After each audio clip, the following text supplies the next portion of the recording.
She's just adorable. She's doing good. You're doing good. How old is she now? She's 4 months. 4 months? Okay, cool. Yep. Alright, we'll just like hold her here. Remember I hold her your shoulder there, so. Yeah, she's just so cute. Very cute. Let's check. So we're just gonna check the back here. I'm gonna use the instrument here.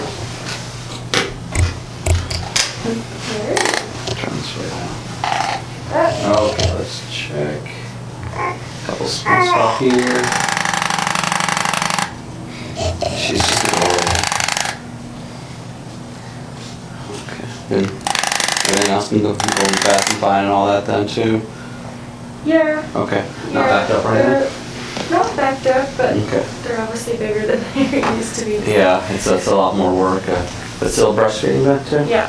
Okay. So let's check here. But spitting up still every once in a while?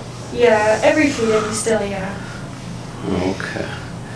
So, yeah, right here.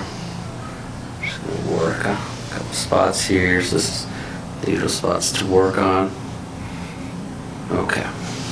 Now we're gonna work on the gas here. It's her least favorite part. But That's her good though. yeah. Let me just find it here. Okay, right there. Right there. She's gonna cry. She's gonna get upset here. She's doing good. You're doing good. Alright. There we go. So a couple spots there. Let me double check one more time. Yeah, it's all cleared up, so should be good. Should keep getting better. Okay. She did great. It was like the first time she's hasn't complained the whole time. So. Oh, she is just adorable.